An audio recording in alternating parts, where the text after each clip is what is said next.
and welcome back to my F2 2020 Championship for round 11, the Russian Grand Prix here in Sochi.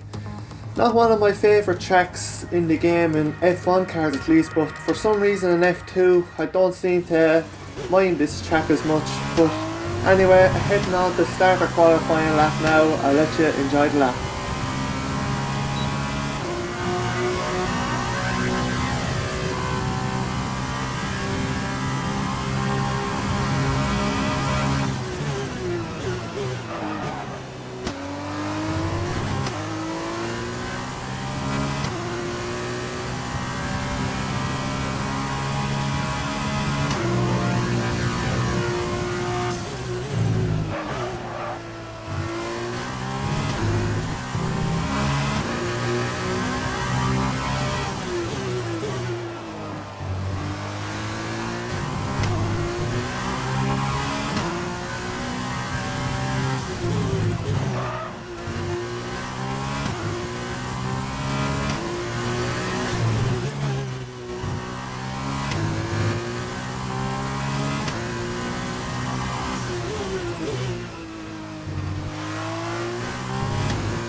As I head down to the final few corners, being in the lead for most of the lap, but lost a bit of time in sector 3 as we come around the final turn now in third place, and that is where we're going to finish in this qualifying session.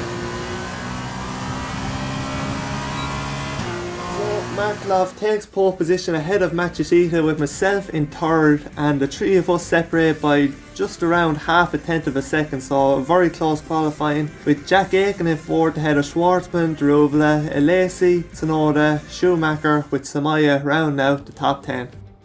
And here in Russia, today's race is about to start. We're at the Sochi Autodrome and the drivers on the grid are almost ready to begin. Join us as we enjoy today's Formula 2 event. Let's examine the Sochi Autodrome then. Two DRS zones around this 3.6 mile circuit, one on the long run towards turn 2 and another leading into turn 13. 18 corners in total and plenty of opportunities for the drivers to push their cars to the limit. With so much time spent at full throttle, engine failures are a risk that teams must be prepared for. So as the lights start to build up ahead of the feature race here in Russia, the lights go out and get a pretty average start. Aiken front fourth manages to jump us into turn 1, the flat out pink.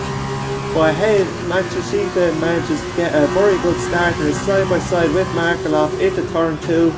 As into turn 2, I try and go around the outside of Aiken, but on the exit we tip the sausage curb on the left hand side, and that makes me spin out and drop down from P4, maybe being in P3, to the back of the grid. So definitely not the start would have wanted here, as on the end of lap 2 now, say a new fastest lap of the race as we're in the DRS of Galil ahead. On towards the middle of lap 3 then, practically pushing the damaged driver through some of these turns, as on the back straight now with DRS in the slipstream. Fortunately he has slipstream from the cars ahead of him as well, so I'm not getting too much, but into turn 13, going to the inside, brake a bit later than Galil, and around the outside then of the left-hander with a bit more traction and better exit. We managed to get the move done up into P21 is all it is at the moment, but through turn 16 then we complete the move, and now going to try and get on the back of Giotto on the middle of lap 4. You can see there I said to Jeff going to hit this lap as have a bit of a look on Giotto ahead. So my thinking was, if I pit now when I'm stuck in traffic, which I think that I'm much quicker than, so losing a lot of time, if I pit, get clear air, since the tyres don't really wear out around this track, I'll hopefully be able to jump a few positions and try and get a bit further up the grid, because realistically for this race now, the only goal is to get as far up as I can to get half decent start position for the sprint race, and then hopefully be able to salvage something from this weekend. So as they leave the pits now, down in P22 obviously, and just going to try and win qualifying laps for the next few laps. As a few laps later, then starting lap 7, say new fastest lap of the race. You can see on the mini-map a few cars will start the pit, and we jump up into P18, already gained a few positions from the undercut. As on to the next lap then, more cars will hit, and we jump up into P15, so gain 6 positions from the undercut, which is decent enough I suppose. As into turn 2, get very close to PK with colder tyres for the French driver than myself, who's been on these tyres now for a few laps, so well up the temperature. Through turn 3, probably could have had a move down into turn 4, but decided to stay ahead for now. Trying to get a good exit, but saw there had a little bit of a lock up, so couldn't do anything on this occasion. As into turn 5, getting very close to PK and have a bit of a moment on the exit, so can't make a move for now. As on the next lap on the back straight with the RS, a bit far behind to try and make a move into this right-hander, but PK brakes pretty early and almost have a bit of a half look up the inside there. As into turn 15 now, almost were able to get up the inside. On to lap 10 then, have a bit of a look to the inside, but wasn't going to try and have a move there. As through turn 2, yeah, pretty good exit compared to PK, and carrying a lot more momentum, and again could have probably went to the inside there and dived up the inside of PK, but stay behind for the time being. Into turn 5, he goes defensive, and I tried to take the outside line, get a bit of a cut back, but on the exit PK defends well and not able to get the cut back done and move up the position. As on to lap 11 now, we're very close to PK, probably closer than have been so far in this race, and with the RS well in the slipstream. I think he's a bit far back from start, but again good slipstream. As once again he goes defensive, I take the outside line, and unlike the first lap I completely avoid the sausage curb on the left hand side and keep the car facing in the right direction and move up into P14, which thinking about it still isn't great. As we move on to the next lap then, on the back straight, we've managed to close within DRS of Sato into the third sector. Through this left hander we get a much better run, take a tighter line, and that's going to give me the inside for turn 15, up the inside of the Trident driver and up into P13 as Markelov sets a new fast lap of the race, and you can see on the mini map there he is just bolted, has a very big lead ahead of whoever it is in second place. On to lap 13 now, behind Schumacher in the DRS and the slipstream, and like a lot of times in this race, want to go to the inside, brake later and make a move ahead of the primary driver, and even fully ahead before the left-hander here, so don't have to try and hold it around the outside this time. But heading on now through the last 2 turns on the last lap, going to come across and finish in P12 and score no points in this race. Alright, race over. Take care of the car on the way in. Podium celebrations. And how well deserved is this one? This is a team all about giving talented young drivers an opportunity to race and to win. Arden are your winners here today.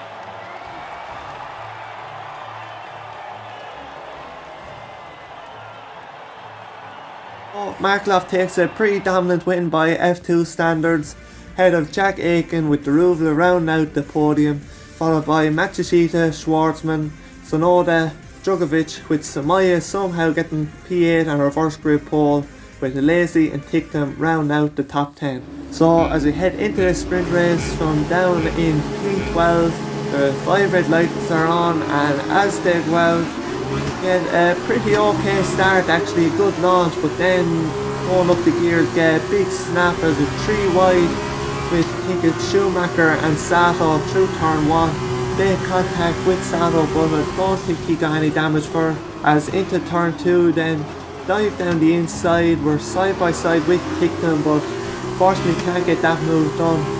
So first few turns, again, one position in total, as through turn 3, go carry a lot more momentum than Picton, and into turn 4 we get the move done on the damage driver, as Paula's almost going to get past Markelov there, but couldn't on this occasion. As into turn 5, Picton I think goes down my inside and make a big contact. You're going to see here on the replay, it was actually Armstrong tried to make a move on Picton, so he was down my inside trying to defend him. The two of those came out the worst in that little scrap. As later on lap 1 now, into turn 13, have a bit of a look on Markelov and have the outside now for turn 14. The Russian gets a better exit and he's ahead before turn 15, but he comes back across a small bit, and looking at it now, there's nothing wrong with that. He was fully ahead, but wasn't too impressed at the time, and with that and what happened in the feature race, I think the red mist started to descend a small bit, as on the next lap then have a bit of an aggressive look on Markelov again into turn 13, when there really wasn't any chance of an overtake on that occasion.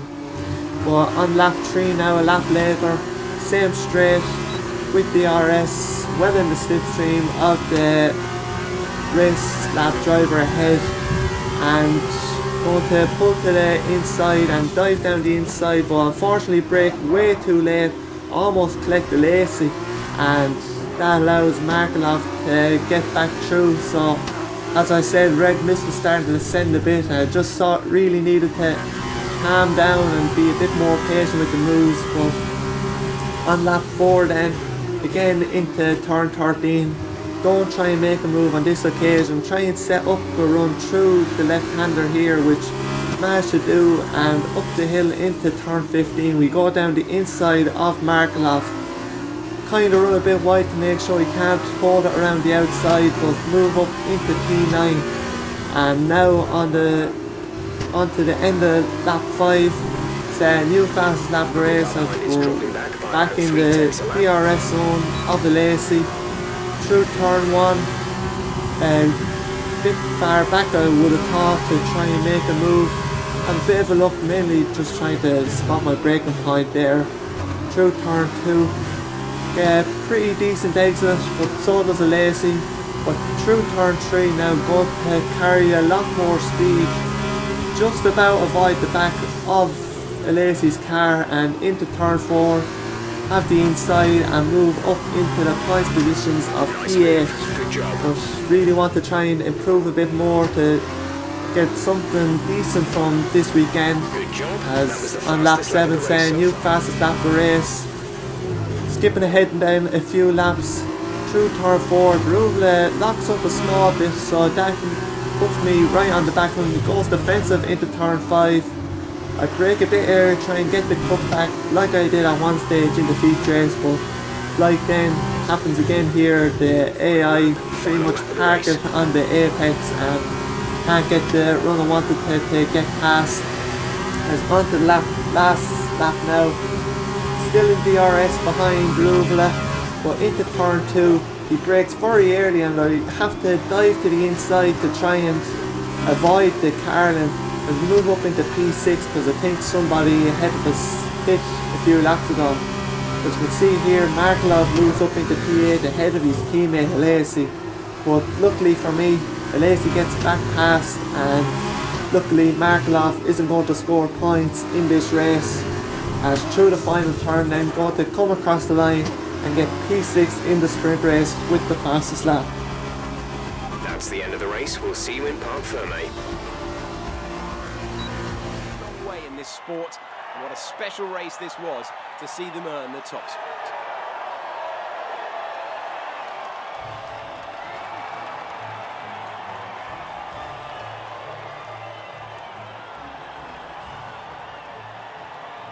So somehow Samaya wins this race for Campos, with Drugovic making it a Brazilian 1-2 with Sonoda rounding out the podium. Schwartzman and Matsushita finish ahead of myself in P6, followed by Daruvula and Alesi round out the point scorers in this race. And looking at the weekend results then, Markelov outscores everyone by quite a margin, with Samaya in second and Aiken in third, with himself only scoring 6 points down in P9. And in the driver standings, my lead, which was pretty substantial before this weekend, shrinks down to just 8 points going into the finale next race in Abu Dhabi. And in the Teams Championship, Virtuosi remain in the lead, with the battle for second between Carlin and Raystab very close. But that's all for this one. Until the next one, thanks for watching. See you then.